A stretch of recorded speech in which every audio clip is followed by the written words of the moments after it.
Hello and welcome back to part 2 of episode 1 of Below the Shoreline. We're back. It's Bene. It's Marius. It's Calanthe. It's Qell. You guys are together. You've spent the day at the Winnowing Festival, engaged in your various pursuits and delights. And now the day has dimmed and getting later in the night, so you have to find your way around the island with gracious transportation provided by Mayor Desmond. You find your way around the right side of the island on the trails to the back dock, which is kind of just this back beach area. It's pretty run down. No one really comes back here. It's kind of difficult to get back here. But there is a dock there, and there was one very in disrepair. A boat that is in disrepair attached to it. It's just like a rowing boat. And you guys, I think, are just kind of posted up. What is everyone feeling and thinking about as you all come together for this watch? Marius is very excited to hang out with all these badass fighters again. So he's just kind of like an excited puppy, just kind of attentive and I think very present. Calanthe was 3 sheets to the wind like an hour ago. And because she knows that this is technically a job that she's getting double time and a half for, she should be at least a little bit coherent. And I think she just is lazing on one of the docks, her feet sort of kicking in the water. And she has her captain's coat on now. And she's drinking water, but it's out of a beer bottle just so she can pretend like she's still drinking. Yeah. Nice. Love that. Benny's just eating. He's just eating the food he brought from the festival. What's Benny's favorite food? Hell yeah. Ooh. Whatever the island's, well, the island's equivalent of like Japanese cuisine, like sushi, pretty much. You know, he loves him some fish from the ocean. You have you're eating something very similar to sushi. Right. I love that. Qell, what are you thinking and feeling? So Qell is maybe a little uncharacteristically serious at this moment. And he is very pointedly ignoring the other 3 because he is like, basically he doesn't think that they understand the seriousness of what they went through in the session 0, but he's freaked out by it. So he's like pacing around. You'll see every so often he'll like disappear his swords. That's something he can do as a Hexblade Warlock. You'll see him take the swords out. He'll twirl them around a bit for a minute. He'll like sharpen them against each other, and then he'll like throw them up and then like they'll disappear in midair. And then he'll reach his hands back and he'll catch them again, like out of thin air, just to make sure that he still can.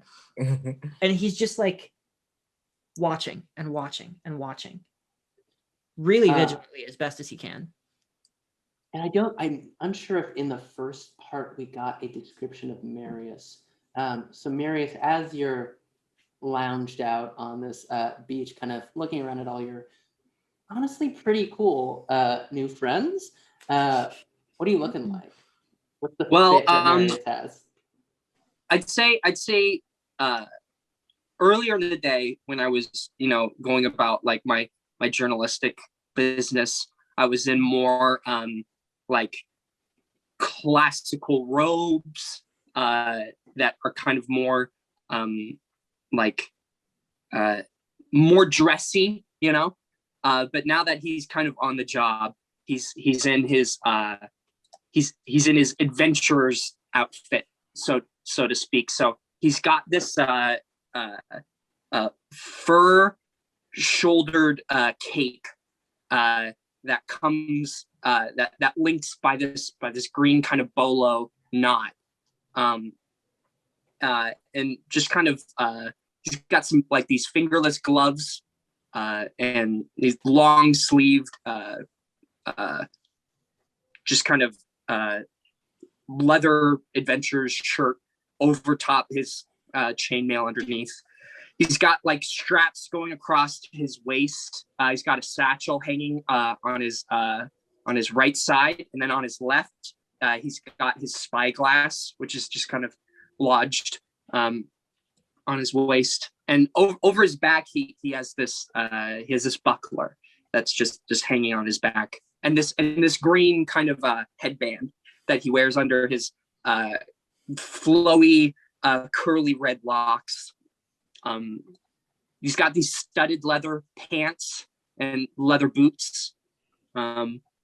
He's got these kind of cloudy gray eyes that kind of shimmer a little bit. And on his shield, there's like a seafoam green gemstone. Nice.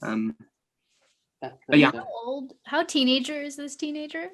He's a 16 teenager. Oh my 16 god, he's teenager. baby. He's a baby. Does he look like he's taking this seriously? He's trying, but he definitely, like I said, there's definitely kind of a puppy dog energy about him right now, because he's excited to have been hired on as a watchman for this town. He feels like he's proven himself since the last time that he joined. So he's also feeling a little bit confident. So I think when Marius arrives, Calanthe takes a look and it's just like, ugh, and buttons up or like closes tight the strings, because it's inappropriate to have your tits out around a child. You don't want to taint the youth. Yeah. I love that.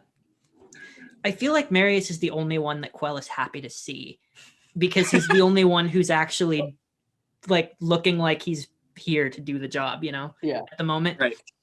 And so he'll kind of make note of that as he's just pacing around. And as you see, he reaches out a hand after having disappeared the sword, and he puts it back into his hand, and then he turns and he'll look at you and say, "Young man, what did you say your name was again?" Marius. Marius, come closer. Come patrol with me. Sure. Yeah. Okay. He just kind of follows along. I hope you do not mind my candor. My Drylander manners are still somewhat lacking. But I would like to ask of you a question. Oh, go for it. When last we fought together, the power that you demonstrated, when you called forth a lightning from the very storms above. Right. From where does your power flow? Oh, well, the deity of this ocean is Lucia, right? Yeah, Lucia. You're on the Lucian Ocean. Lucia is the goddess. The deity of this ocean, Lucia, lends me some power. Mainly due to my relationship with my pappy Rhubarb, who is he's a devoted follower of Lucia, but Lucia can be kind of stubborn sometimes, kind of a jerk. But this Lucia, you say, I've heard the name around. You claim to be God, dominion over the sea. Right. It's also kind of is the sea. It's kind of complicated, but I apologize. I do not mean to laugh at your faith. I simply am amused by the multiple facets of your culture, different gods with different dominions. For us, well, for us there is only one being guiding our actions, and within that being houses the spirits of those of us who have come before and guarded that which is ours and yours. I would be most curious to hear more of this perspective, but perhaps another time when these threats are not so lingering. Right. Yeah, no, for sure. I mean, yeah, I'm interested in really anybody's culture, religion. I find it all very interesting. Perhaps you would like to hear stories of below. Oh, absolutely. Yeah, for sure. He kind of takes out his notebook, starts jotting stuff down. But first, and he starts scratching his chin a little bit, and he looks you up and down, and he'll sort of kind of half karate chop you in the lower back. First, a straighter back, broader shoulders, standing. Okay. Attention, eyes focusing left and then right, left and then right. Keep your arm tensed, ready. Here, strength flowing right through the arms. Yes. I see the makings of a strong warrior already. Wow. Thanks, Qell. Kind of pats him on the head. Oh, sweet lad. Kind of unaware that that's more what you would do to a pet. He doesn't really understand that that's demeaning in any way. He's totally leaning into it, though. It's like when you're about to pet a dog and they like lean into it a little bit. Oh, that's so cute. Marius is such an icon. And Qell too. Sorry, what were you gonna say, Ian? I trust that you have the east side covered. I will reconvene back in 10 minutes. And he turns and he otherworldly leaps himself again. He presses into his chest and then he just boom and he frog hops in the opposite direction. Just standing by myself now. Do Bene and Calanthe see that interaction? And if so, how do they take it? I think. How far did you go? Did you go out of your shot, but not out of eyesight? That depends on really where you guys are. I think he took him down closer toward the coast. If we're toward the coast. Yeah, it's a pretty small beach. Low key, like I don't like to use descriptions that just reference other properties. It's very much like the beach in the Door to Darkness at Kingdom Hearts. Mm-hmm. So just limited beachness. Yeah, limited beachness. Yeah. So I think if we don't hear, we definitely see all of that happening, and then Qell go boing, and Calanthe just turns to Bene and goes, "He makes me nervous just watching him. Does he ever calm down?" I know. Honestly, I was glad that he left. To be honest, I mean, he was kind of stressing me out. It's like. We're getting paid to just sit here. So, like anymore, like he's just making us anxious for no reason when nothing's happened. I was gonna see if I have to open my handy dandy spell that spell book. Never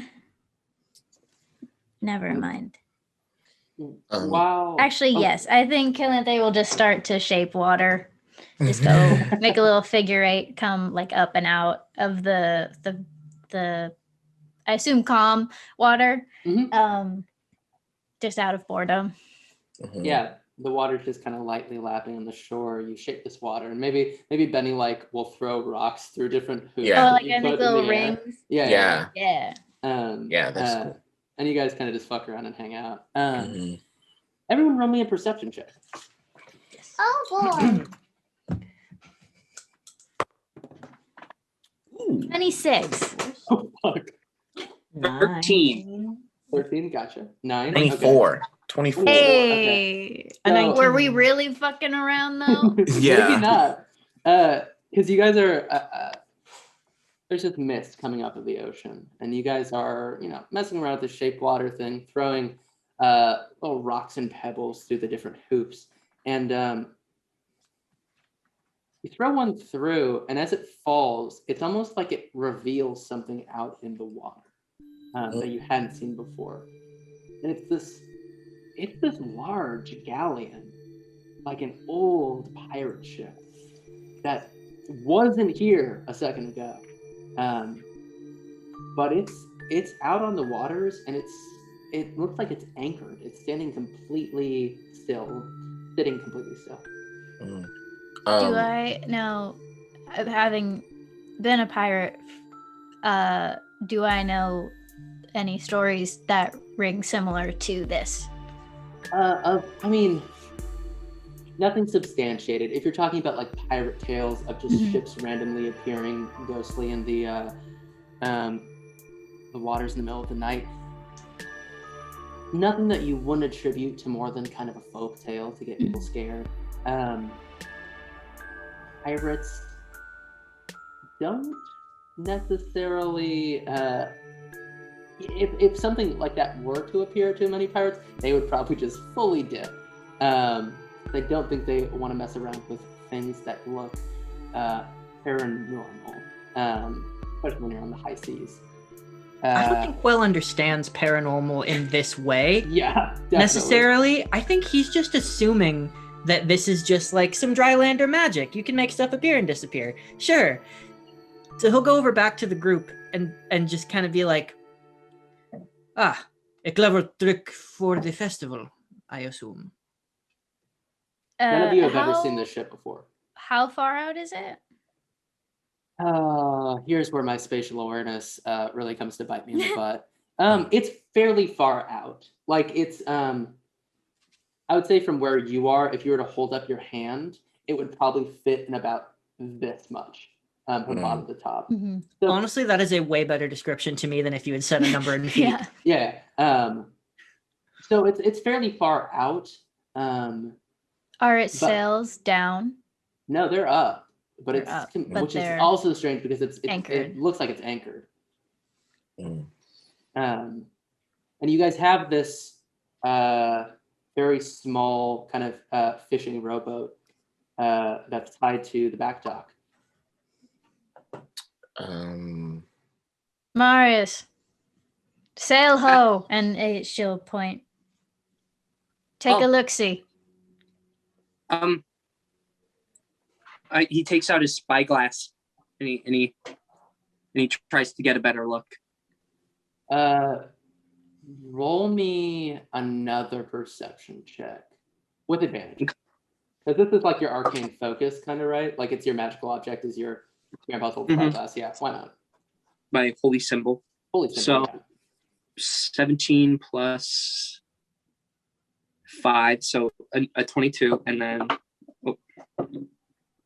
and then a 7, so 22. There is no one on the deck of this ship.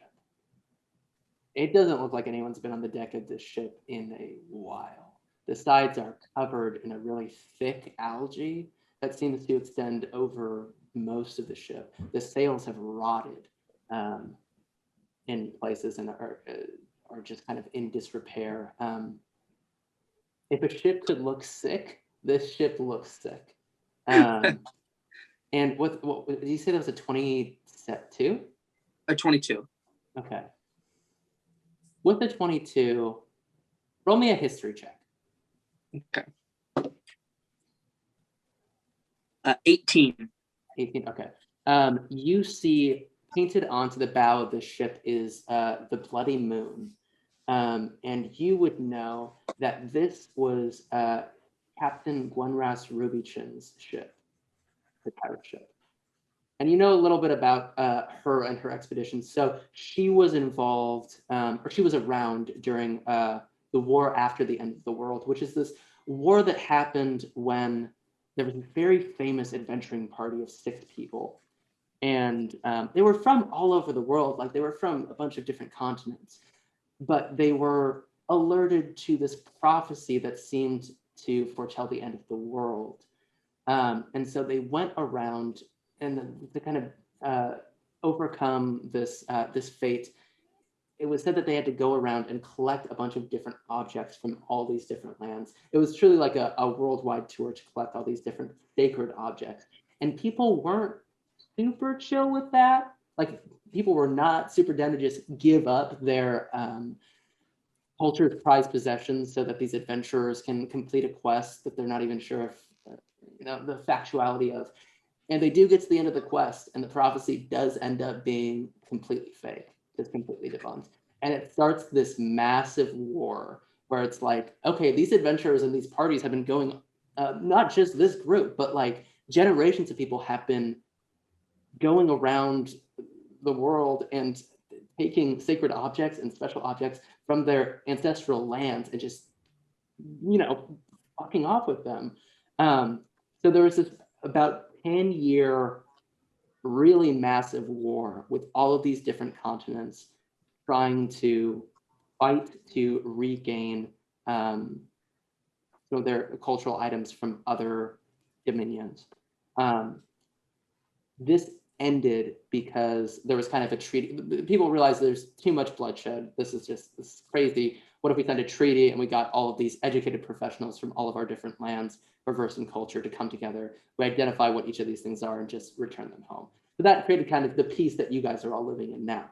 Gwenruss Rubichin was this pirate who was honestly kind of trying to do all of that cultural reclamation and bring it back to its homeland before this even happened. She was kind of a Robin Hood, where she'd steal wealth and redistribute it, and then also try to find items that had been taken out of their ancestral home and bring them back. And Calanthe, you would know this as well. Captain Rubichin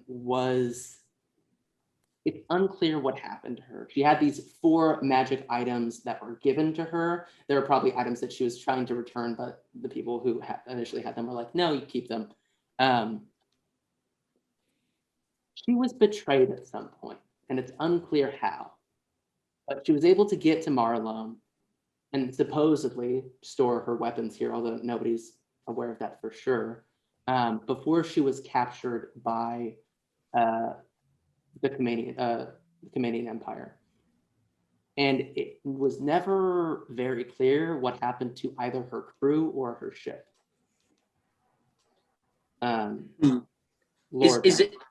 Is the ship anchored?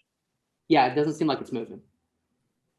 Interesting. Okay. So I kind of lower my spyglass. I'm like, internally, I'm like, how is it even possible that there's no way that that's a ship? So I make my way back over to everybody else. So seems like I don't know how this could be possible, but it seems like that is Captain Rubichin's ship. I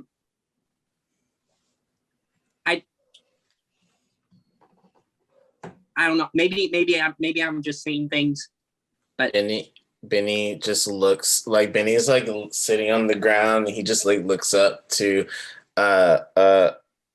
Marius, and he's just like, we are paid to sit on the dock. That is what our job. What goes on in the ocean that's Qell's jurisdiction, and Qell, by all means, have at if you want to investigate. Aren't you curious at all? I mean, he goes, he's like, I mean, no. Okay. Well, if you do not prefer to get to the bottom of this and protect from a potential threat, then frankly, I would prefer to not have you along anyway. I am more than happy to do my job. Oh, well, I mean, I don't know what Mayor said to you, but he said to me to come and sit on the dock. So, the boat hasn't done anything, has it? At this moment, Benny, you hear a whisper in your ear, come aboard. He's like, I think that boat's talking to me. Huh? He's like, I think the boat is talking to me. I take out my spyglass again and I look again. He's no one on the boat. There's no one on the boat. Dead. I do not understand what is bizarre about these spirits. Return to bound objects all the time. Often a vessel is left for them. Is this unusual for you? I see. I'd say so. I mean, being a pirate, what is Calanthe feeling right now? Seeing this legendary ship that you do know the history of, like. this is how pirates and other sailors, whether they be privateers or otherwise, this is how they get taken to sail into the unknown and never come back. So unless it comes over to us, I don't want to die today. As you say that, it starts sailing over you. Very eerily. It doesn't even look like it's cutting through the water. It's just like, it's almost like it's moving, like it's just a solid object, almost over air. Benny's just like, God damn it. Like, of course it's moving to us. I'm sorry I ever said anything.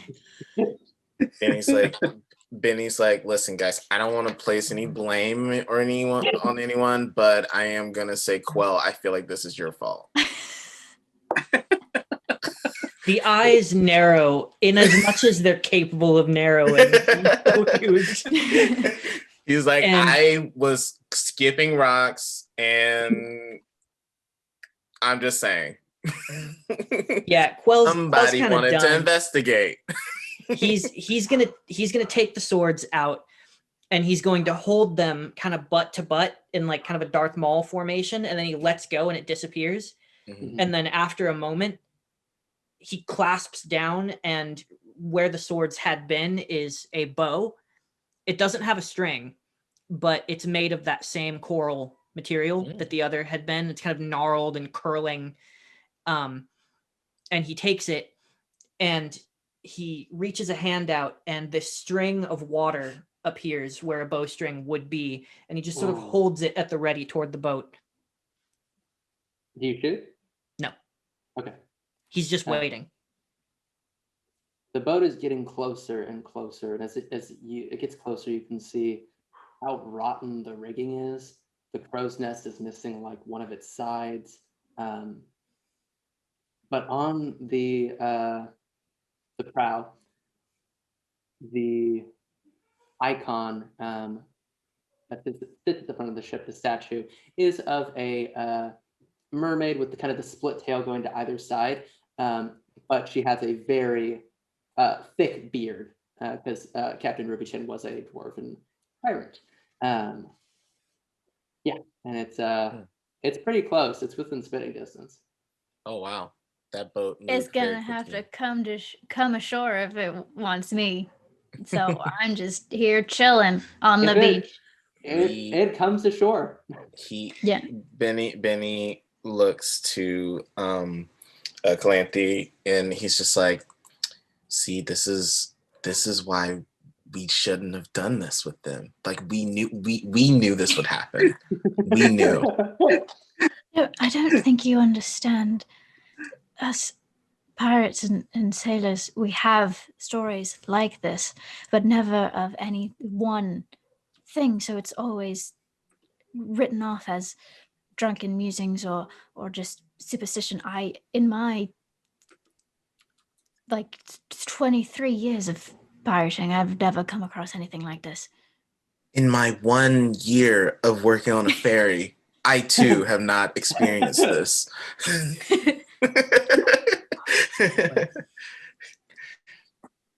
Perhaps the unknown is occasionally distasteful, but I do not fear the dead. Me too.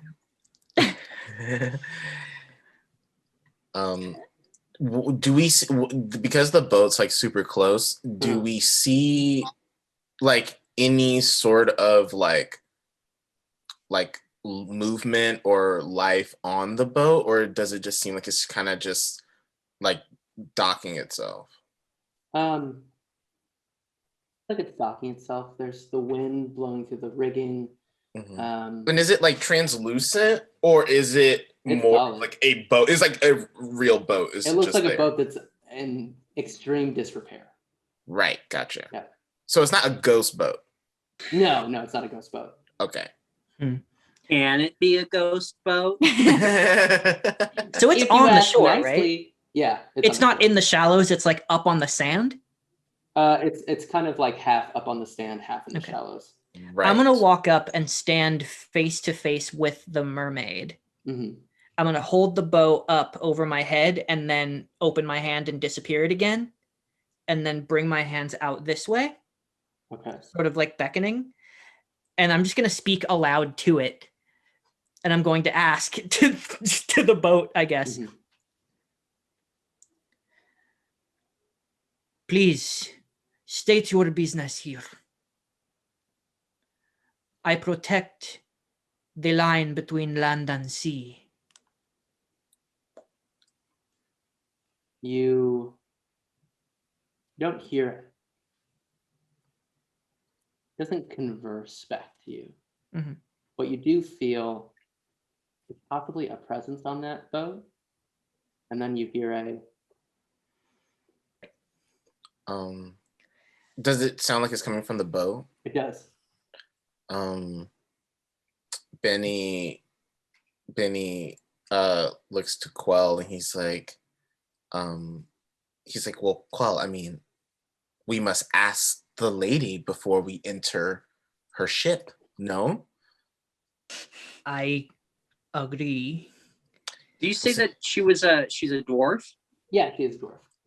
Well, I know Dwarvish, so Oh, you do? so- Oh, shit. Okay. I'm gonna speak in Dwarvish. I'm gonna say, what is your business here? You don't hear anything back from the ship, but what would you hear? I think maybe you do hear something back from the ship, and it's just come and find out for yourself. It's like, I swear, I know it sounds crazy, but the boat is talking. And only he heard that, right? Oh, only he heard it, or did we all hear it? You probably all heard it, but not if you don't speak Dwarven, then you didn't hear Yeah, then Benny understood. it. Okay, nice. So yeah, it's sitting there. You guys are back in this dock, set there to investigate anything suspicious. I think this just might be suspicious. I have no more patience for this waiting. And the swords come back, and he's going to the best of his ability, hop up onto it. How do you calculate like regular jump distance? I actually don't remember that. Do you know? There's a calculator. There's a calculator. You make it up there. You're fine. Okay. Whatever that number is, I can jump 3 times that. Okay, Wow. nice. Oh yeah. So I don't know. I'm an 8-foot vertical leap now or something, but like. Yeah, is there a way to get onto the ship? Because it's like docked. Yeah. There's Like a ropes. plank that we can. Yeah, as you say that, a gangplank lowers onto the sand. I hate to be that character who just goes. You know, it's nobody likes that guy, but he is fully that guy. So he's in his mind, he has done all the cordial things at this point. He asked what was up. He let other people ask what was up. It's here on the beach. He's going. Go ahead and give me an investigation check then, or an Arcana check, whichever one you would prefer. Neither of those are particularly good, so I guess just investigation. Okay. Calanthe knows, no matter how much Qell thinks this, that the opposite, that one man can't do everything by himself. So she will go and be like, God fucking damn it. Okay. And but before she does that, I'm gonna cast Long Strider on myself, so my speed is now 40 instead of 30. Oh, nice. Hell yeah. Okay. So that's an 18. I rolled a 17 plus 1. Ooh, that's excellent. You hear everything on the deck seems fine. You know, it's a creepy, rotten old ship, but nothing seems necessarily out of place besides the fact that there's no one here. You do hear more knocking from below. What are Benny and Marius? What are you guys doing? Are you boarding the ship? Yeah, I'm following behind. I take out my buckler and I also cast Shield of Faith. Nice. So okay, that's great. I'm my AC right now is 20. Nice. Damn. Nice. That's a great Benny thing, just walks onto the ship, and he has a split moment where he thinks, I could just walk away. Yeah, I could just walk away. It's like, should I cut my losses on the pay? Like, he's like, no, I won't leave them. So he's like, fine. So he just gets on the boat. Hell yeah. I'm gonna turn But to he's Calanthe. not happy about it. I'm gonna turn to Calanthe and be like, it's not so bad here so far, is it? So far, Inkwell. You will find your insults are not finding of their audience out here on the job. Oh, that wasn't an insult. That was just an observation. Well, my observation is that Burn. where I come from, we don't particularly have doors as you understand them, but in my short time among you drylanders, my understanding is that when you hear a knock, you answer. Am I correct? Unless that is an undead creature trying to take your soul.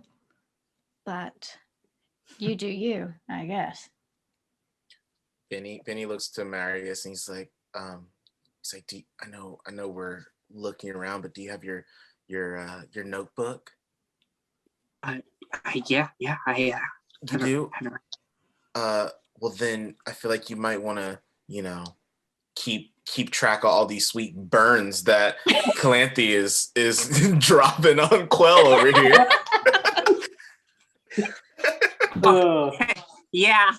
Yeah, I'll be sure to. Yeah. Everyone can no, you don't have to roll again. You keep hearing that knocking that's coming from somewhere below decks. Can we search for like any sort of like door or like latch or whatever to go down into the ship? It's very easy. There are two that just have staircases that lead down. Okay. Actually, no. Maybe it's a ladder that leads down. Sure. Benny starts making his way down. Sounds good. Do you guys follow him? Mm-hmm. Yep. Perfect. Especially for Benny, Calanthe is like, no, we sticking together, homie. Yeah, he's like, well, if we have to be on the ship, we might as well check it out, and then once we see that there's nothing wrong, we can go back to sitting on the dock. So you go downwards and you enter the cargo hold of this vessel, and you can see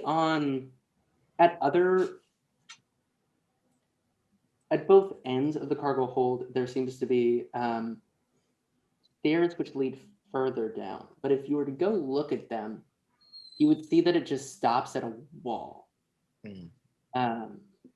Everything is still looking rotten. There are planks missing in places. But I think what immediately doesn't even need a roll, you all perceive it as you enter this cargo hold, is there's a door set into the floor. It's ornate. It doesn't look like anything else that you've seen on the ship or really on the island. It's this beautiful kind of floral door. There's so much coral in this game, why not? Yeah, it's a coral door, and you hear from the other side this knock, knock, knock, knock, knock, knock. Who's there? It stops. Well, guys, I guess we've investigated this quite enough. As you say that, it goes knock, knock, knock, knock, knock, knock. Benny knocks back. You knock back. Yeah.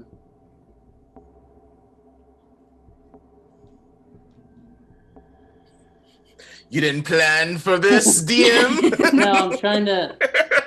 I think when you knock back, I don't think you see a handle on the door. Oh. And I think when you knock back, it swings open. Oh.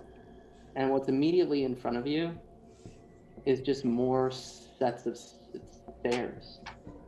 They don't look like the stairs on this ship. They're marble, granite, ancient rock that leads down. I think we're all so close together looking at this door that like Calanthe doesn't realize how close she is to everyone else behind her, and so she takes a step back and bumps into Qell and is like but like she's ready to go. Like she wants to leave. My head tendrils start glowing a little bit, and I walk forward and says, "A little darkness will not deter me." I cast a light on the front of my shield. Okay, nice. That's not concentration, right? So it doesn't interfere with Shield of Faith? I don't think so. Isn't it like a cantrip, actually? It's a cantrip. Yeah. Okay, then you're chilling, yeah. Yeah. So We'll concentrate. your shield is glowing, and then so Qell and Marius begin to walk down. Mhm. Okay. You feel yourself stepping onto ancient stone. I think I said marble and granite. I think it's actually almost like a volcanic. I'm not wearing shoes. I feel the rocks. Yeah, you do. And it has that kind of bubbly quality about it that basalt would be that type of rock. Who knows? Volcanic. Salt is volcanic, yeah. Yeah. Okay. Then And it sea has caves. that kind of quality about it as it leads down. Are Calanthe and Bene following? Yep. Okay. I'm going to ask for quadruple time from that twitchy little man, and Calanthe will go in. There's a soft light from whatever sits at the foot of the stairs that you can just make out. But your lights are illuminating the walls on either side, which are again that volcanic rock. You go step by step down. But when you reach the bottom step, you look out across a completely flat plain of water. The moon hangs above us in a starless sky, casting its light down and making the water's surface shimmer. But as you look down into the depths of the water below you, in front of you and below you, it's dark. Kind of darkness that makes you feel like there's no bottom. Everything is quiet. What do you do? Is the doorway staircase still there? Yeah, it is. But the door is shut behind you. Is it a magical darkness? Like the two of us that are shedding a little bit of light, we're not. It's going out kind of far. I don't think like if Marius were to stick his shield in the water, you definitely couldn't see anything far below. Oh, it is water. It's just water. Yeah. Okay. Your various illuminating things are giving off a minor amount of light, but probably not as much as you're used to. It's definitely being dimmed. Okay. I have dark vision. No, I'm kidding. I do, but I hate you. I hate you. I hate you. I love you, but I hate you. I hate that we're here. I don't want to be here. And now we can't leave. Yeah. Benny looks to Qell and he's like, "So, I'll give you a gold piece if you jump in the water. You know." Some of us do not need to be paid to do what is right. And he just goes. Are you not getting paid? He just like jumps in. Yeah, he will. So That's so funny. before he jumps in, his gills open up. Like the throat flaps, they're closed and they just come open. And he dives in. Your gills open up. You get ready to dive in. Are you diving in head first, like a swimmer's dive? Yeah. You hit the surface of this water hard and slide. You do not go deep into the water. It's Then like he solid laughs. ground. Then he laughs very hard. That almost makes it worth it. And as you guys are laughing and all really silly, is anyone else stepping onto the water? Can I shape water this water? Does it No. respond like normal water? Okay. No. And Yeah. I'm gonna cast Water Walk, which is also not concentration. Mhm. And I'm gonna walk across the surface of this water. You don't even need to. You can put your foot out, and it will let you step on it. Oh, You don't even need to waste a spell slot. You can. That's what happened to Qell. Is he hit the surface of this water and kind of slid Is away. Oh, it right. ice? No, it's water. It's just It's hard just it water. won't allow you into it. And Qell, give me a perception check. Huh. A 12. Okay. Everyone else give me perception checks too. Actually, no, 12 is good enough. You face plant hard into what should be water and what should allow you through. And as you take a moment to kind of like readjust yourself, you look down into the darkness of this water and you see just a little bit of that rainbow luminance, like a gas spill that you were seeing off of the Kuatoa in the marshlands just a few days ago. Just a flicker of it, and then gone. So I like belly slid like a penguin basically on the top of this thing. I'm gonna like try to stop myself to the best of my ability. And just like grunt really annoyed. And as I put my hands down on the surface of this water underneath me, I'm just going to start muttering something in a language that sounds like it's not meant to be spoken above water. Like it just sounds sort of not screeching, like not like Harry Potter mermaid egg thing, but like Yeah. it sounds like it would be sing-song and harmonious if it were underwater, but instead it comes out dissonant. And as he speaks this, I'm going to cast Dispel Magic in the general direction of this solid water. Sounds good. Let me read what Dispel Magic does real quick. What level are you casting it at? Does that matter? I mean, I only have 2 spell slots as a warlock, and Fair they're enough. up to 5th level, so it doesn't really matter what level I cast it at. So I might as well cast it at the highest level I can, so it'll be 5th level. Okay. This noise comes out of your mouth, and you cast the spell, and both just kind of echo off. What you are trying to dispel is. Give me an insight check. Is it the water is still kind of buoyant, 11. but we walk on it? The water's So- flat. Okay, and it's hard. Like I hard, yeah. can't non-Newtonian fluid like put my hand in slowly. It's just hard. It's Okay. just hard, yeah.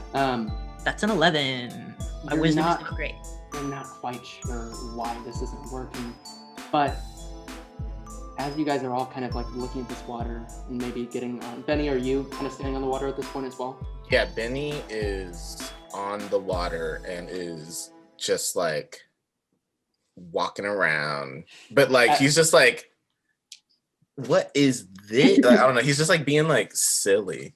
As, Like, as you're walking on this water, all of you suddenly feel that knock again, but realize that it feels a lot more like a heartbeat. And there's something below the surface that is massive, unimaginably huge. What were you gonna say? Can I do a perception check? You can do a On- perception check. Like, I'm trying to see like if I can make out like is there's anything else, like if we see anything else, or is it just water, you know? It's just water. Give me a perception check though. Okay, let's see. Got pretty good perception. No, I don't. I got a nat one. Everyone give me a perception check. Once more. I'm going to, as I'm doing this perception check, put my palms flat on the, like crouch down, put my palms flat on the water, and then Primordial be like, what are you? Mm-hmm. I got an 11. 20. Okay. D4. 15 also. You say, "What are you?" And you hear back,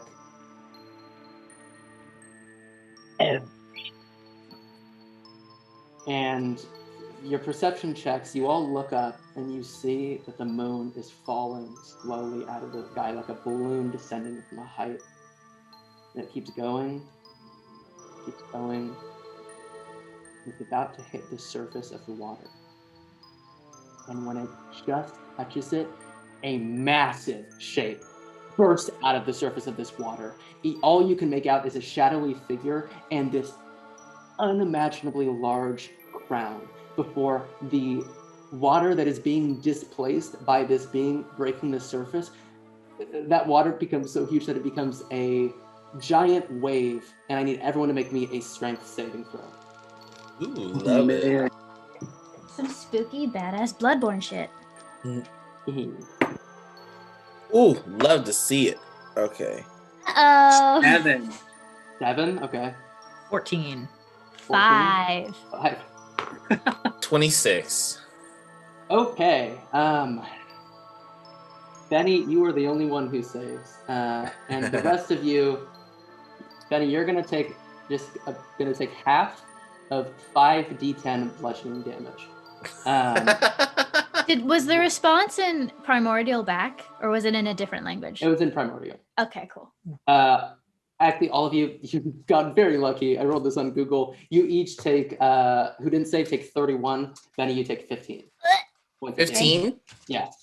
Oh, perfect. And this wave of water pushes you back and back and back and through the door once again, or through the entranceway to the stairs back up, and it pushes you through the door once more. Now make me a dex saving throw. For flavor, I think Qell took the full brunt of the damage, failing. I failed the roll, but I think it's because his instinct was very stubbornly and stupidly to jump toward the crashing wave. Gotcha. Rather than try to jump away from it. I love that. I got a 18 on the dex save. You saved, yeah. Oh my god. Oh no. That's an 11. I rolled the worst possible thing. Oh Wait, no. No. So everyone, Sam, what did you get first? 15. Oh, I got a 15. Oh, okay, I got Benny's a 18. Marius is an 18. Qell? Natural 1. Natural 1. Okay, and then Calanthe? 11. 11. Okay. Marius lands lithely in like a three-point pose. Benny also just is kind of used to being on ships and maybe uses the skill of being rocked by a wave to kind of steady himself. Water. Yeah, he loves the water. So he's able to kind of, he's standing up. But both Qell just takes this fully, and Calanthe are knocked prone. And that's not necessarily gonna matter a lot because we're just doing check after check. Let me see if something else sounds good. Give me a perception check. Or give me an investigation check actually once, or perception. Either way. Okay. God damn it. God dang it. Rolling pretty good. 10? Okay. 12. 25. Ooh. My boy. Jesus 19s. Love to see it. Mm-hmm. So I think each of you notices something different, but I think Benny is able to see the whole scene. So, Marius, what you see is as you're pushed through this door back out, there is an immense amount of, it's not water that chases you out, it's shadow that then disperses almost through the hull of the ship and goes away. Just this, it's that same viscous kind of liquidy shadow thing with the rainbow iridescence. Calanthe, you see that there is now water by your feet, but the water isn't coming obviously from the door. It's coming from one end of the ship, which is now opened in a jaw formation. And you know that this is a ship mimic. Qell, you see that, no, you hear that on the sides of the ship, you won't be able to hear this apparently because noise cancellation on this mic is so good, but you hear a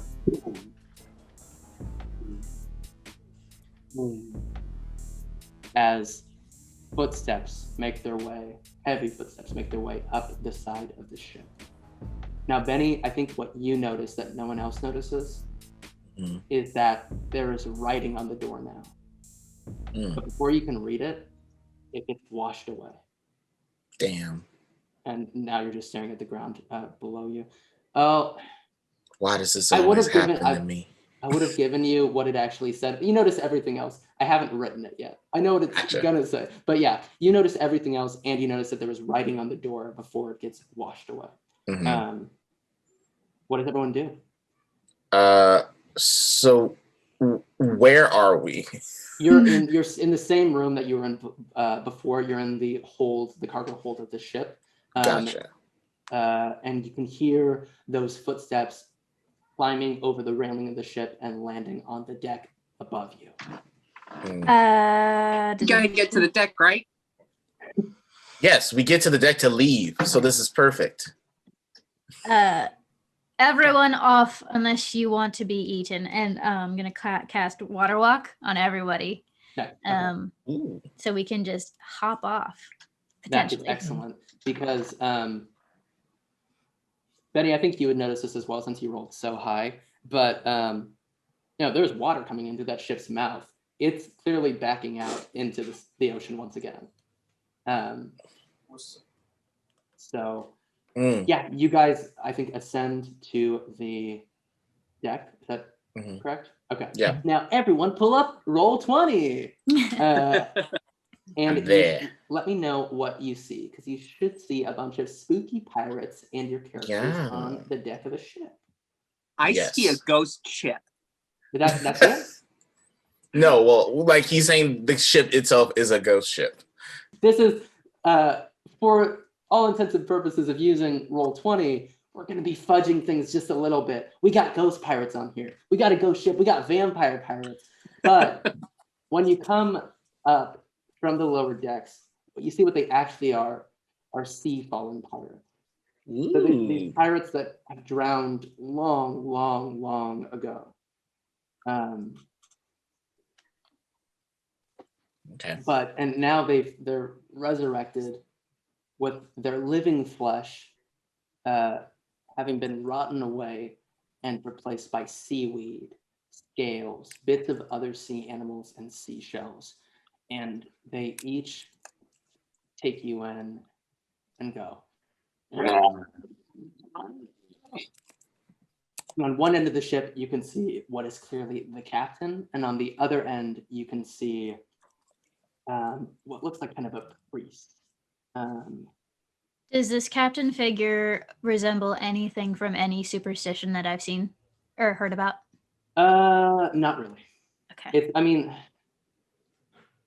unsure of what you've heard about, but this seems like out of a horror, a scary story that you were told as a kid.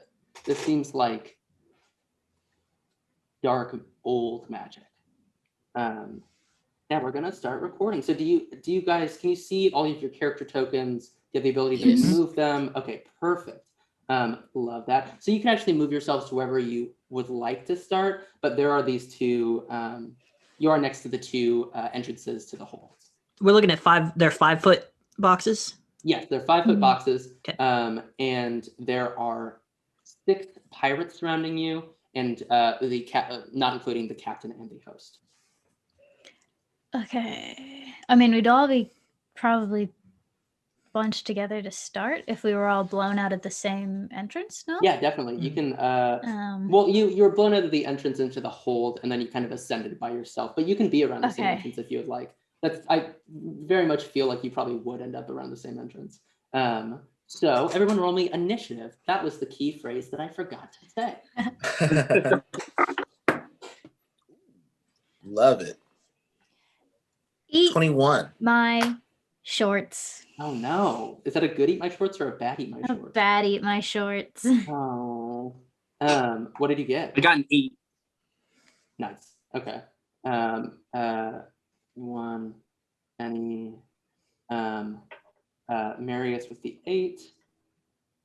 Calanthe, what did you get? Just a fat 1. You re-rolled that buddy. ones. I'll let I you thought- re-roll on that one. Yeah, you re-rolled nat ones on initiative. You do? I thought Yeah. you just, it's not a nat 1, it's just 1 plus your initiative, I thought. The way we've always played is on ones you re-roll. I've never. Well, it's re-rolled. whatever Eric says, Yeah. honestly. Yeah, whatever. Actually, you I'll want say, Asteria, what would you prefer? Would you do you feel like the one is spicy, like, or would you prefer to have a higher initiative? I mean, it would make sense to have a higher initiative since she was the one who was ready to dip. However, she did just take 30 fucking points of damage. Mhm. Yeah. So I mean, I've never personally re-rolled nat ones. We've just sort of accepted our fate as last in the turn order, and sometimes it's worked out, especially if you're like a healer. Everyone gets hurt before you go, and then you can heal them for the next round. So it's really up to you. I don't Let's have leave any. it for now. Because I think it's kind of spicy, and since you do have some heals, that would be good for the rest of the party. Well, finish this off. Well, Initiative. Oh, sorry. I thought you said well finish us off. I didn't hear Qell. Yeah, 18. okay. Oh, perfect. Okay. Great. So the first in our initiative is this blue jacket motherfucker. That's actually how I have it listed, but it's actually an eldritch sea fallen monster who is right next to Qell. Oh, okay. So they're gonna go for it and take a swipe at you. So that is going to be. I'm gonna imagine that a 14 does not beat your armor class. Nope. Okay, gotcha. Well, it reaches out and tries to swipe at you with this. Actually, it's very similar to yours, a coral blade, but that's infused in its arm. It slices out at you and goes. And does not connect. Now we move along to Bene. It is your turn.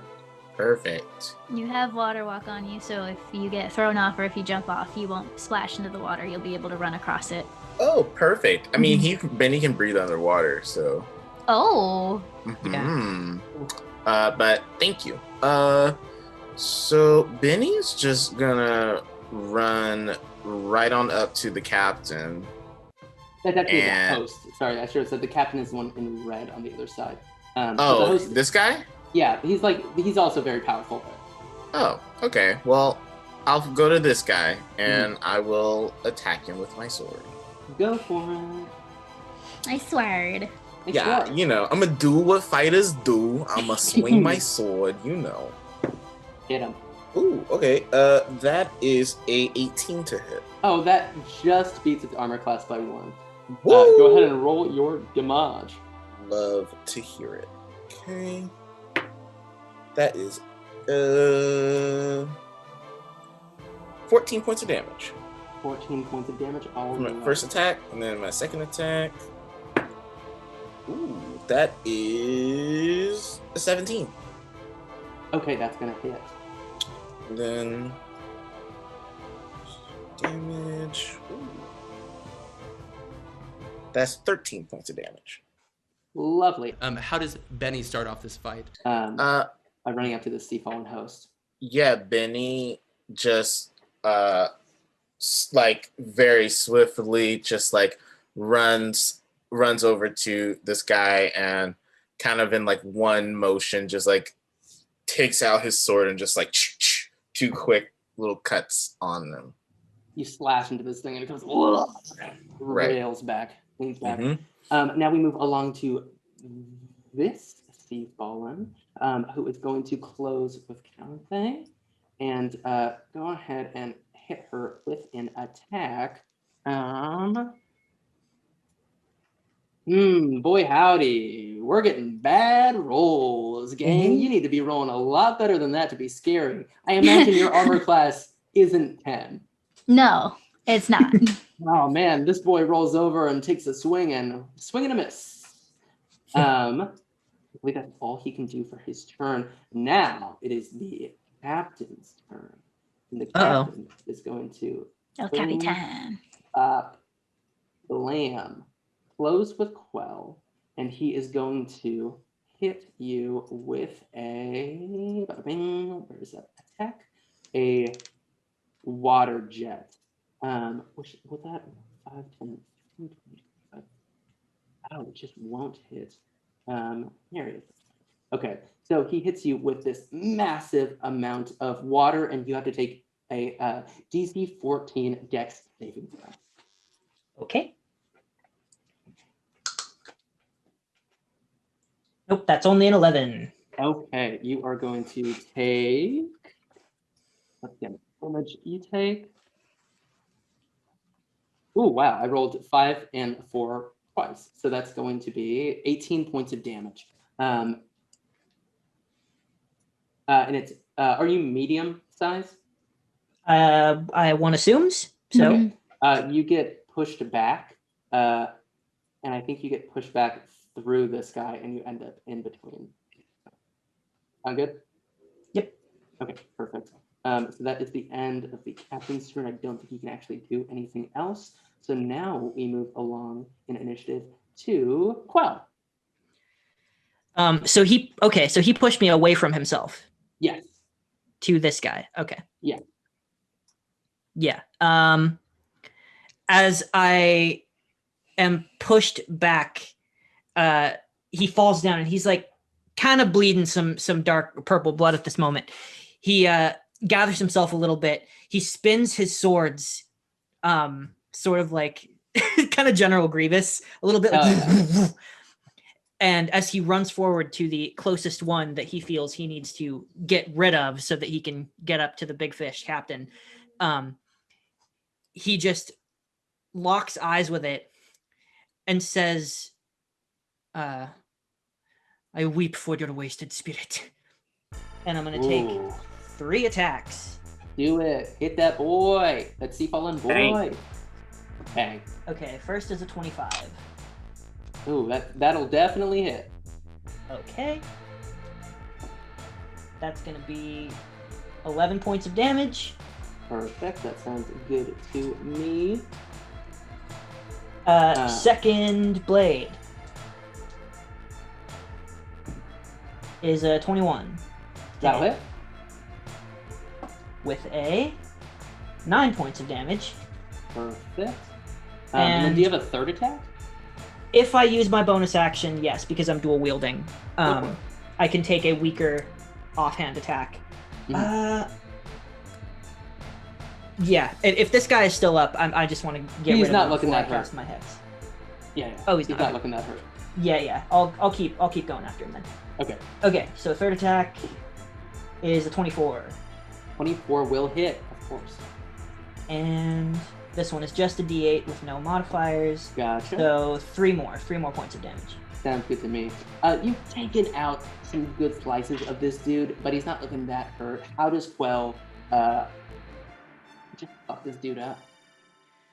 So he goes into this very focused dance-like movement. When he started spinning the swords, that's kind of how it starts. But as he's spinning them, these jets of water start to form like tide pools in the center of the sort of hook part of the blade. So they trail off water whenever he carves. So what he starts to do when he gets up, he stops spinning them like to his sides and starts spinning them kind of this way. There's a lot of this kind of thing going on.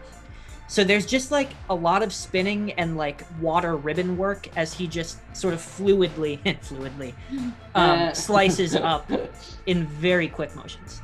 Nice. Okay. Love that. And is that the end of Quell's turn? Yes. That was all my actions. You messed that dude up mightily. Now we are up to the host. So this motherfucker does have a multi-attack, thankfully.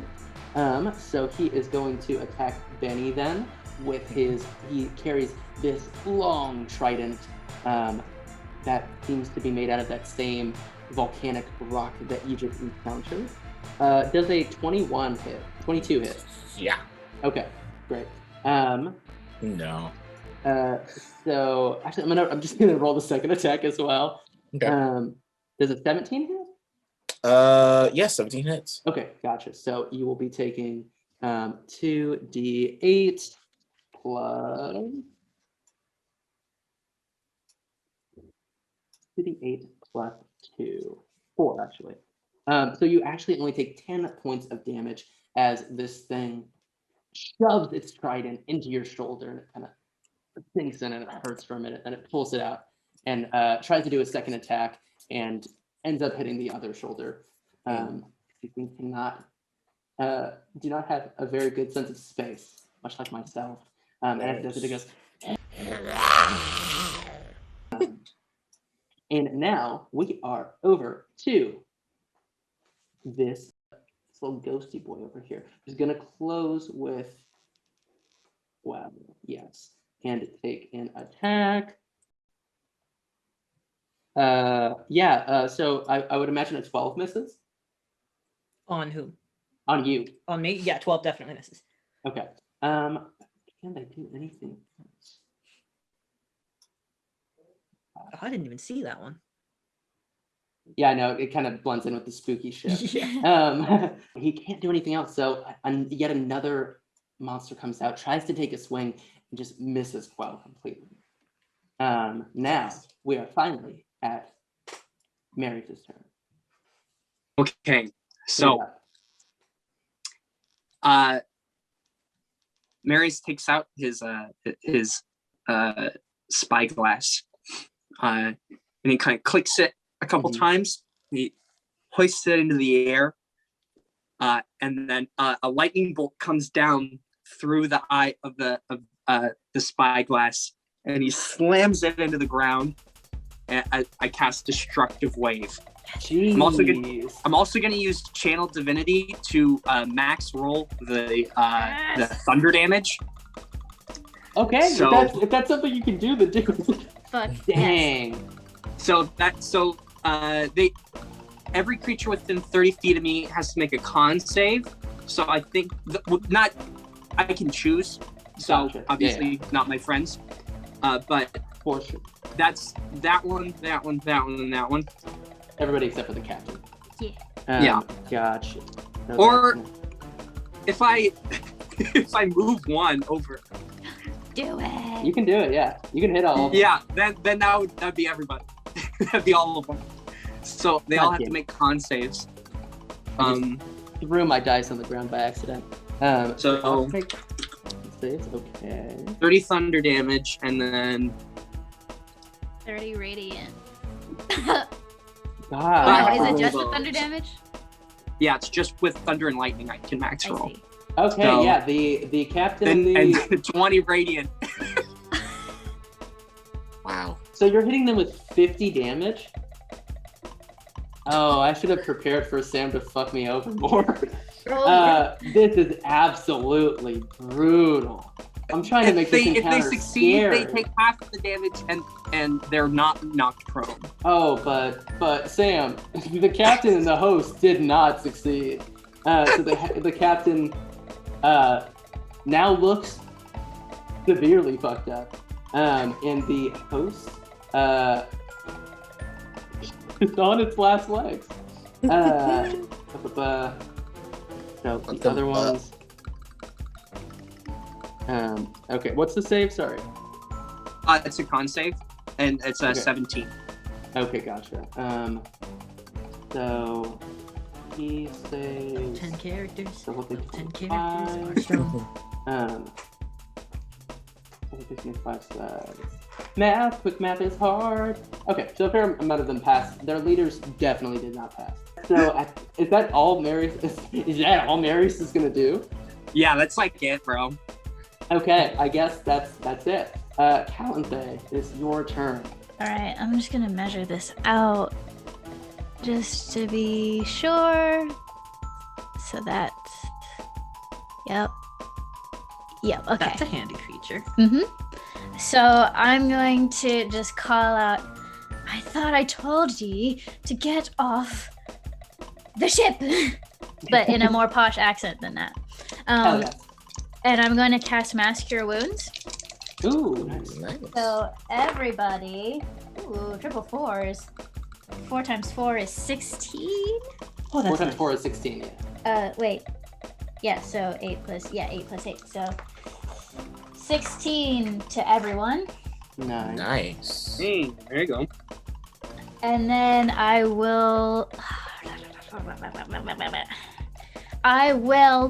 shillelagh. Ooh. Take that shillelagh.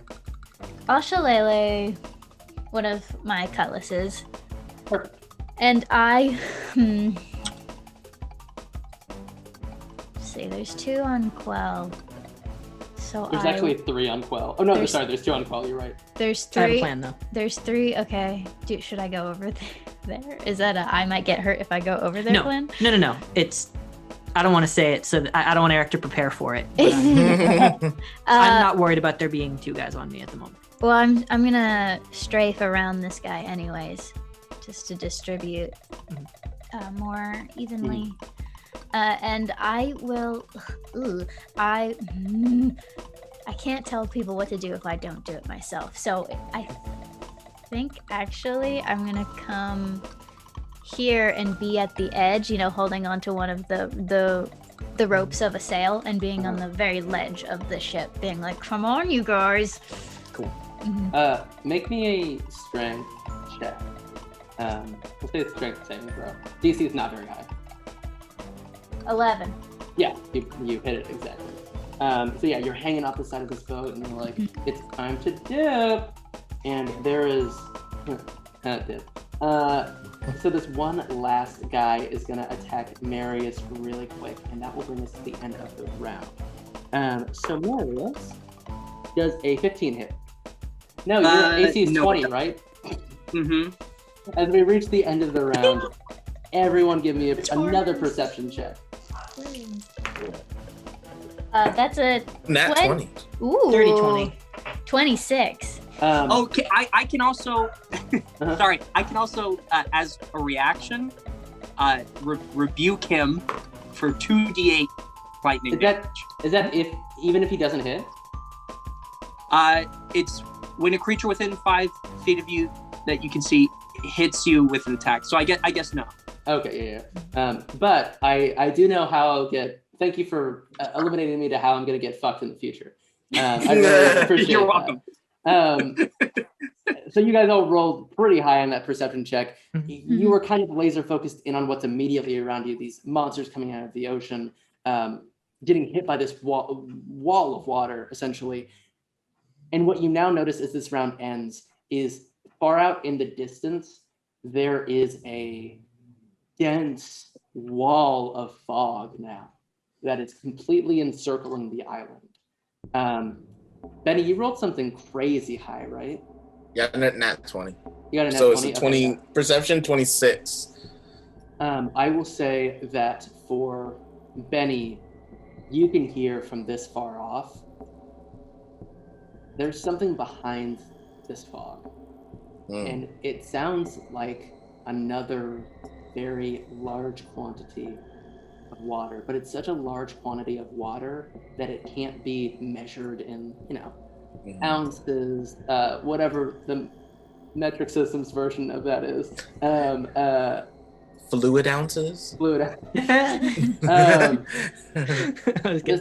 This water can only be measured in years. Years? Thousands upon thousands of years of waves crashing behind this fog. Surf's up, dudes. Does not sound inviting. And you are being, the ship is being drawn inexorably towards this fog. Cowabunga. Let's get it. And now back up to the top of the round, we find ourselves back with this gentleman. I'm actually going to turn around so he's actually engaged with Qell. And he's going to take a swipe at Qell. Does he have anything else he can do? Get a little spicy.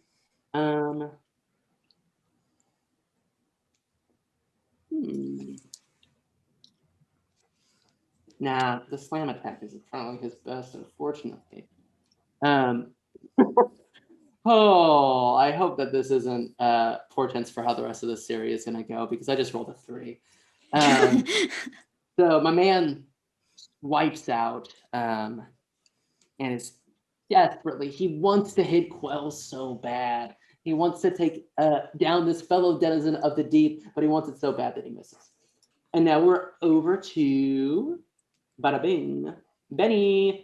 Dope. All right. I'm going to swing my sword again at the host. Mm-hmm.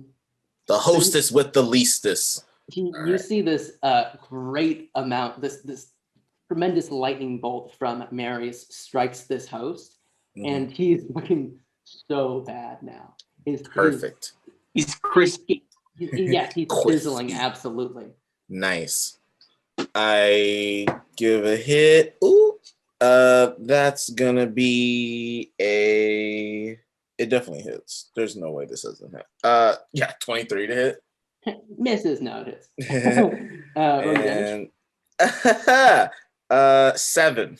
I rolled a 1. Okay. 7 points of damage. How does Bene hit this thing? He again just gives it a quick little swipe of his from his sword. I think you swipe across the stomach of this thing. Sure. And it opens up and rotten fish spill out onto the deck as it takes a knee. Yucky. You. And then you have another attack? Yep. And hit it up. Just gonna be at 23 again. Roll damage.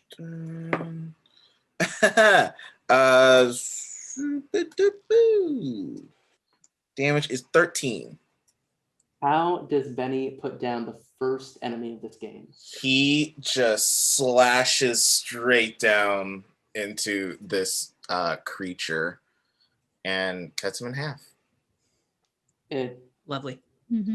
just splits. Yeah. Now this rotting sea flesh is on the deck of this ship, which is still being drawn inexorably back. Benny cuts him in half, and then it's just like, ew, my sword, no, ew. And he just like wipes it off on like with the corpse is like cloth on their clothes. He just kind of wipes his sword off on it. He's like, ew. Lovely. And then he's going to move here. Actually, he'll move here to give Calanthe advantage. Hell yeah. Okay. Perfect. So now we find that's the end of your turn, correct? Yep, that's the end of my turn. We find it is actually now this boyo's turn. So who does he want to attack? Show me your moves. Show what you got. I think he's going to attack Calanthe because he was engaged with her before, and now she's put herself in somewhat of a precarious position. Guys, oh my god! 13! No. Oh, it swipes out, and it wants it so bad. It wants to be scary, and it wants to damage you. And its blade craves blood, but it craves it too much. And I'm actually gonna say it hits into the railing of the ship and gets stuck, and it's trying to pull it out. Now we are down to the captain. Okay, he's carrying this massive anchor, and he's going to move one. He's going to kind of slide by this guy right over to Qell and try to bring that anchor down onto Quell's noggin. I think he's standing on another person. Oh, you are so right, and I appreciate. That guy's gonna move out of the way out of respect for his captain. So respectfully does it not on his turn. They're pirates, but he's just like, oh, excuse me, sir. I apologize. He pushes him out of the way. If you could, can I just get right there, please? Can you just move? Thank you. Guys, I don't want to lie. I don't want to lie and make up that I'm having better rolls than I'm getting. That was another 3. Dice jail. I don't. I guess. I mean, All by of all my dice means, are going keep to jail. using these dice. I love it. This sea fallen captain raises this massive anchor covered with algae and barnacles and tries to slam it down onto Qell, who easily sidesteps. And sea fallen captain looks at Qell. He's the only one of them that has the ability to still make speech. And he looks at what is clearly a sea-dwelling creature and says, "You will drown." As we move along, initiative to Qell himself. Okay. So where is the crow's nest? The crow's nest is probably right. I click down on that. We'll do the circular thing. No, it's 2 over to the right from where Bene is. Okay, so it's this kind of It's that circular, yeah, the nipply thing. Okay. great way to describe it. So, is it how tall is it? I'm sure it's tall enough for you to leap into. Well, not to leap into. I don't think 3 times my jump distance could get me there. Oh, for sure. But okay. I'm wondering if the distance between me, like what's the hypotenuse? Yeah. Is the hypotenuse of the triangle between me and the top of the crow's nest 30 feet or less? Hold on, I'm Googling how high is a crow's nest. Fair enough. Quick, A draw a squared triangle. plus B squared equals C squared. It's only apparently a crow's nest is only. This doesn't seem right. A ship 4 meters above the surface of the ocean. It says 13 feet. That seems like a preposterously low number. Maybe, yeah. Yeah, that's pretty small. Let's say I would put it in the 20s, but sure. Let's say 25. yeah. I mean, if you're cool with the hypotenuse being within 30 feet, Go for it. then I'm gonna look around. Qell is like, he's been lucky so far, and even his arrogant ass knows it. And he is spinning his blades, and he's looking, and he sees that there are 3 around just him. Uh-huh. And so what he does is his eyes flash a little bit with this sort of turquoise tint in the blackness. He begins to speak again in that dissonant sort of language.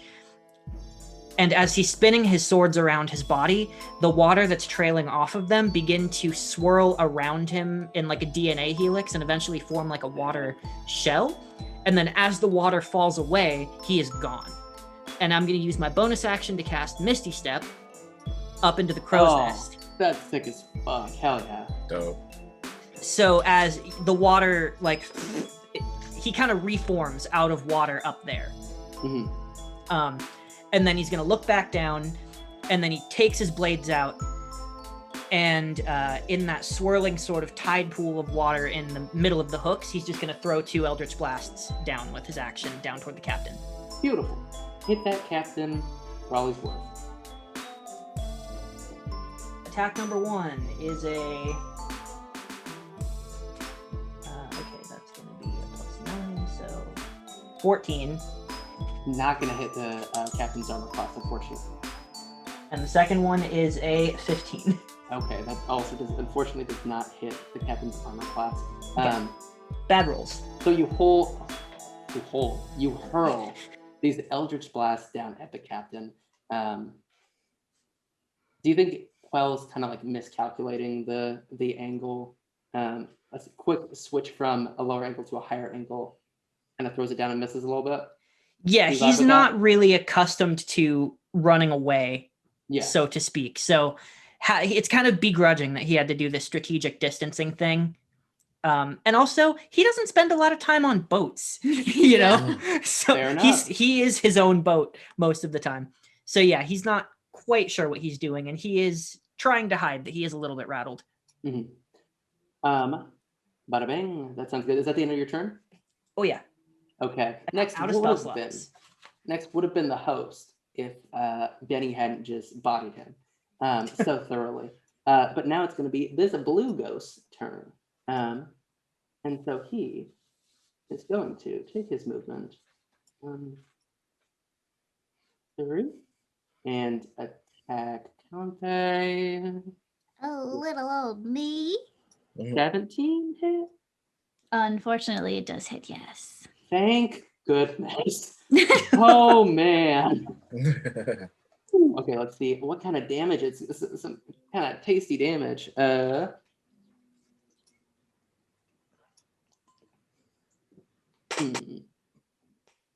only gonna do 10. No, sorry. Oh, 7. 7. 7. It comes over to you with a chain. Say a chain, a rusted chain, and it whips out at you. This chain has algae all along it, and it knocks you in the stomach for 7 points of damage. That is the end of that fool's turn. Now we are back to Marius, and I'm ready to get fucked. All right. I'm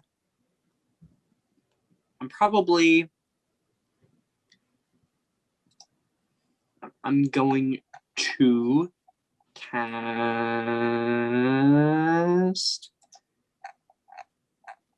Sacred Flame. Yeah.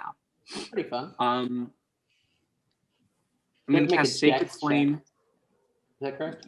Yes, it's a dex save. What's your DC? 17 Okay, on this gotcha. guy right here on green dude. He doesn't make it. He doesn't make it.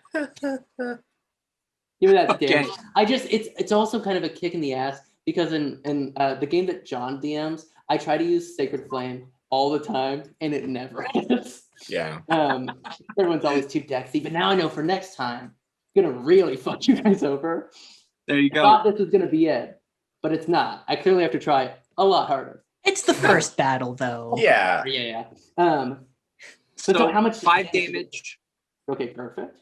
On Mr. Green Man. Send me some And then- green. I'm going to because Calanthe scares me more than these evil pirates do. I'm gonna Hell yeah. book it off of the side of the ship. Okay. You're just on the water now. Okay. Gotcha. Marius leaves the initiative, I suppose. Well, are you leaving the initiative, or are you just going to The a ship's position off the mean, ship? leaving the initiative in that the ship is now gonna be moving very quickly away from Marius. Oh, The ship is going very quickly backwards towards this wall of fog that you could hear as you're getting closer and closer. This uncalculable amount of water behind. So, Marius, I'm gonna make you stay on the ship for. No, just give me a dex check. Okay. Just a D20. Yeah, go for it. Oh. Plus 1, so 9. I think that you make it all the way over to the railing and try to hurl yourself over, but you just trip a tiny bit, and you don't fall down, flat on your face. You just kind of fall over the railing, and you're stunned for a second. Okay. But next turn, you can definitely hop off the ship. Now we find ourselves with Calanthe. What are you up to? Calanthe is done. And Marius Ouch. is right to be afraid because even though she also has the Vaporeon ears that make her very cute, she has sharp teeth and she will bite. So I'm gonna cast Thunderwave. Let's see, 15-foot cube originating from me. So that should be all of the nasties. I do That should believe. be. Seems about right. 1, 2. Yeah, it'll be all of them. Boy, howdy. So they all need to make a Constitution saving throw. Okay. These guys are actually surprisingly cunning. We've got 1, 2, 3, 4, 5. Right, 1, 2, 3. Oh my god. 7 and a 2.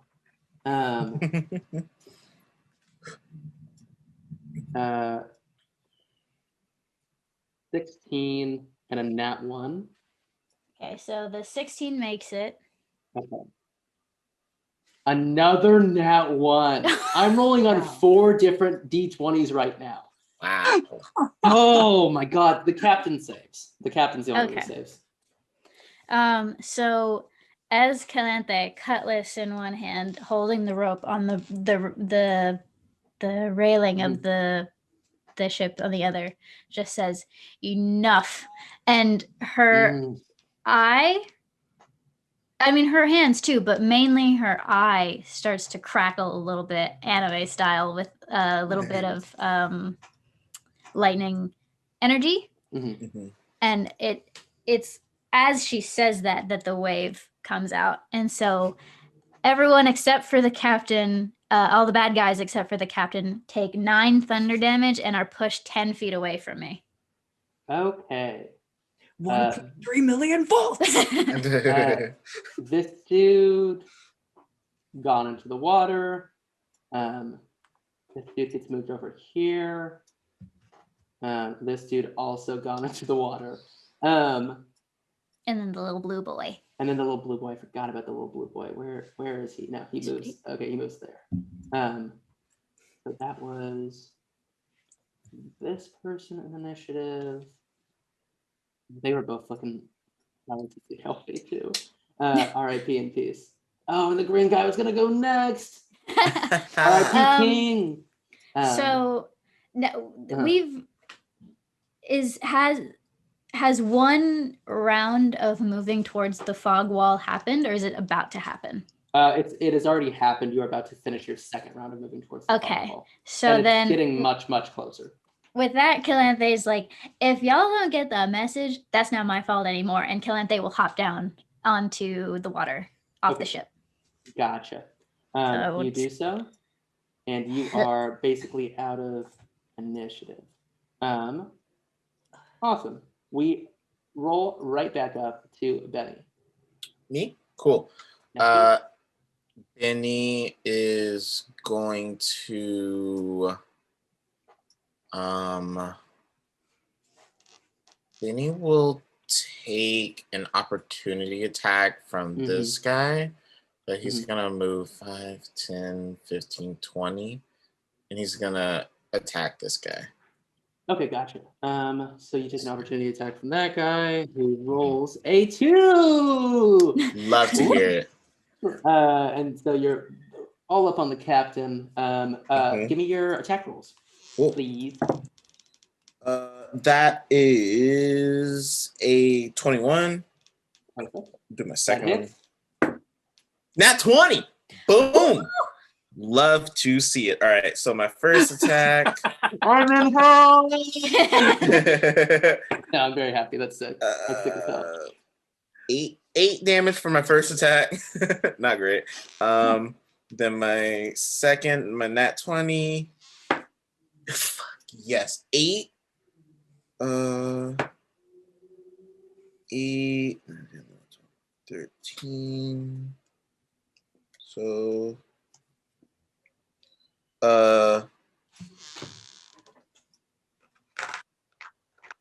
38 points of damage. Okay. Wow. He is again, you've brought both of the leaders of this crew to their knees. He is on one knee before you, just looking absolutely ragged. How does Bene nail this sucker? Bene with a switch, like he cuts one, like he does the first attack just across his chest, and then with the last one just cuts his head off with the last. Oh, he's not dead. Sorry. He's not dead. He has just a few hit points left. Sorry. Okay. Then and I'm going to a low amount of offhand attack him. I'm going to use my action surge and get another turn. Hell yeah, go for it. You got it. That's gonna be 23 to hit. Misses. Yeah, that hits.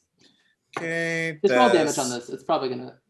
Not great. 8 damage. No, that doesn't hit. Okay, and then 8 damage. Yeah. He's done so.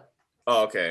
Do you cut off his head? Yeah, I cut off his head this time. Okay, yeah. I just whoosh, Bene takes the sword from his mentor and uses it just as he was taught to, and slices the sucker's head off. Absolutely. I should have said before with the host, when you cut his stomach open and those fish came out, there's a little bit of that black liquid in there with the fish. Again, with this captain, when you cut off his head and he falls to the deck of the ship, that same rainbow black liquid flows out. But he is very much dead. Cool. And then I'm going to do a flip off of the boat. Hey, Spider-Man! Yeah, I do a flip off the boat and go into the water. Okay, gotcha. Perfect. Now it is Qell's turn. Wait, sorry, no, it's he's still alive. Oh, thank God, he's still alive. Okay, it's this pirate's turn. Sorry about it. Qell is in the crow's nest, so I can't actually go for him. He's gonna move over to Marius, who's still just kind of delayed there for just a second. He's gonna roll an attack on this boy who has done a tremendous amount of damage to all of his friends. The 13 hit? Sorry, there's a 13 hit Marius? No. Okay, yeah. Doesn't he have a 20? 20 AC? Yeah, he has 20 AC. I forgot about that. So, okay, now we are back around to Qell's turn. Well, this guy's directly under me now, so I'm just gonna drop attack him. I'm going to jump down from the crow's nest and like swords first. Super sick. Go ahead and roll that attack. 27? Yeah, I guess that'll hit. Only 7 damage. Only 7 damage. All right. He is still looking pretty hardy. Me hardies. Number 2, 22. Yeah, that'll hit. 10 points of damage. Ooh, brutal. He's still up, but so Qell descends like an angel of death from the crow's nest. Puts his coral sword right into the like neck meat of this dude. And how does Qell continue to just eviscerate this fool? Well, I still have the last offhand attack. Apologies for my dog freaking out in the background. Oh, good. Dogs are gonna be dogs. Ghost dog. 28. 28. Okay, yeah, that'll hit. Quit. Wow. 1 more point of damage. Okay. He takes it, looking slightly more beat up than he was just a second ago. Is that the end of your turn? Yeah. Can I just like say something to Marius while we're here? Yeah, go for it. Because Qell is clearly fuming that the 2 other adults have left. Yeah. And he looks over to Marius and he goes, I would stay and fight, but I will follow if you leave. Yeah, I'm gonna get out of here. Okay, then he kind of like keeps his blade locked with this guy to the best of his ability, mechanically, whatever, but he's just locked in combat. And he goes, go, I am right behind you. And is that the end of your turn? Yep. Perfect. That brings us to little boy Blue over here. He's going to move on over here to Qell. And he's going to do the only thing he knows how to do, which is attack. Please, God, does a 17 hit? 17 just hits. That is my armor class. Oh, boy, howdy. Okay, you take 3 points of damage. And that is the end of his turn. And now it is our boy Marius poised to exit this ship. So yeah, I don't even waste any time dilly-dallying. I just jump off the side of the ship. Sounds good. That pirate's gonna try to take an opportunity attack on you, and he misses. So Marius goes flying off the rail of the ship and lands lithely on his feet on the water. Do you say anything to Calanthe and Bene as you join them in the ocean? He's Quell's still up there. Oh. Oh, that's so brutal. So now this gentleman right here goes in the red jacket goes just before Qell. He's gonna try to the one person left on this ship who he could maybe do some damage to. Ooh, 21 to hit? Yeah. Will that do it? Okay. He hits you for 7 points of damage. Okay. And slices into, let's say he kind of slices and goes wide and slices into your leg. That good leg meat. Now that's the end of his turn. Back up to you, Qell. So I'm gonna keep hitting this guy before I go. Do it. Hell yeah. We just watched the ship take Qell into into 17? the That's a 17? Yeah, that'll hit. Okay. Most definitely. 8 points of damage You got on the it. one I was already attacking. He's still up. And he's looking fairly hardy. Yeah, Quell's eyes are just still a little crazy here. Okay. So he's gonna keep going for it, but that's Okay. only a 13. Okay, that second will one. miss. So as the first one connects and he doesn't, it doesn't seem to do much, and then the second one just misses. That's the moment I think when he sees that Marius is off, and there's this just fraction of a second of, and he turns and opportunity attacks, be damned, just leaps off. Let's see. Nat 20. On its last roll, on an opportunity attack, it rolls a nat 20, which is not going to do a tremendous amount of damage, but this thing is looking strong, and it reaches out as you jump over the side of the ship, swipes out with its coral blade, and cuts into the back of your leg for 7 full damage. Wow. I rolled a 1 and a 2. Would that even be 7? So no. No, I doubled the dice. He hits you for 4. No, 5 because it's a +2. You guys have all successfully escaped this ship, which continues. Do we still have water walk up? Mm-hmm. Qell is furiously trying to swim, but the way that the spell works, it doesn't let you, right? Well, I mean, we've always homebrewed it that the person who has water walk on them can choose to go under the water. It's just that when you cast water walk, it's assumed that everyone wants to be on top, but I don't think it. I've always felt that it shouldn't stop you from going under if you want to. Right. Also, how far away from the shore are we? You're pretty far out. You honestly might be where the ship first was when you first saw it. We have to walk back. I'll dive under then if I'm allowed to. Yeah, for sure. If that's okay with Calanthe, like if that's how you think the spell works for you.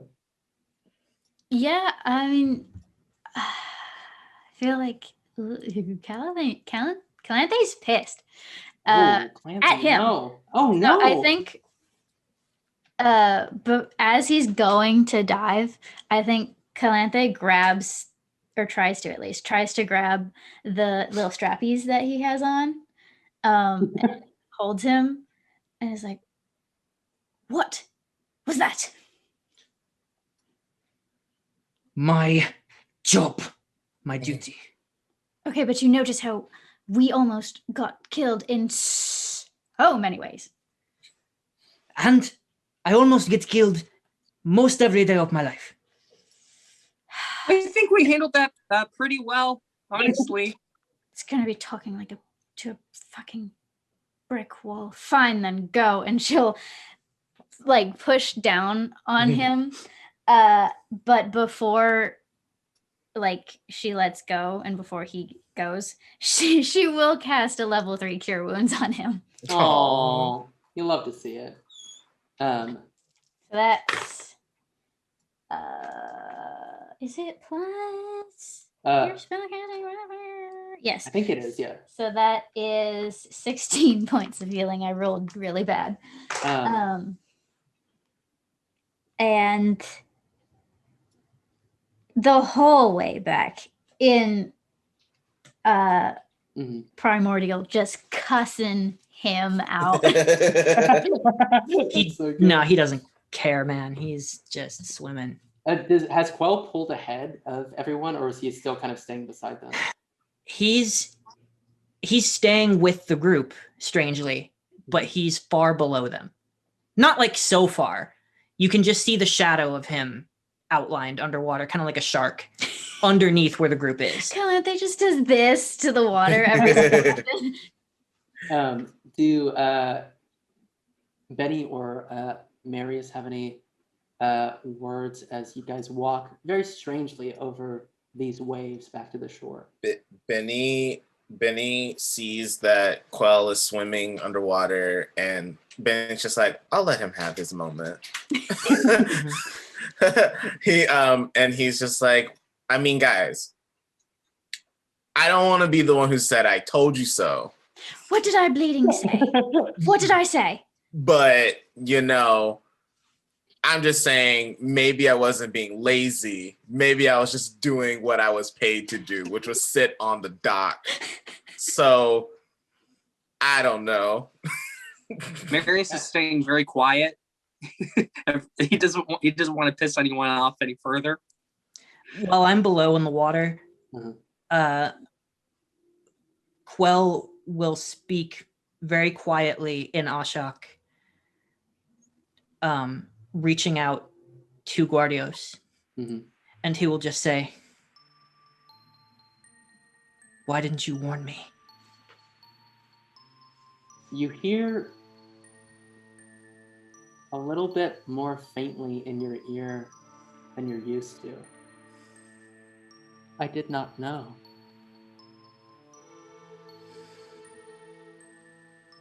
And as you all trudge back over these waves, have all of you walked on water before? It feels like a very surreal image. Yeah, Calanthe probably definitely has. Bene? Probably not, no. And then Marius, how do you feel? Have you walked on water before? Since I know the spell, I figure... you know the spell, my bad. This is a very surreal scene of you guys walking back over these waves, almost like these small hills that keep appearing. I think at some point each of you get lost in thought a little bit about what that was, what it could mean, where the door went, and what could possibly happen now. I think at various points each of you look down, and on your hand you see a little black spot.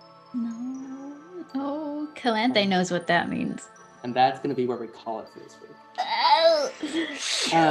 Calanthe knows that that's not good. It's not good. Thank you guys. Thank you guys so much for watching. This was a ton of fun. Thank you to my players for bearing with me as I figured out the ins and outs of DMing. Next challenge or next encounter. The next encounter is going to be much more intense, hopefully. Does anybody have anything they want to plug or things as we sign off for the day? We, of course, go check out The First City, our premiere RPG series about superheroes in college that Ian DMs and absolutely crushes. Anybody else? Follow me on Instagram. Yeah. It'll be below. Yeah, probably all the links that you want are right below. So if you want to check out our cast for Below the Shoreline, go for it. And until next time, I'm actually going to steal what Asteria said in our episode 0, which is, beware of what lurks below the shoreline. See you guys next time. Love it. Bye. Bye.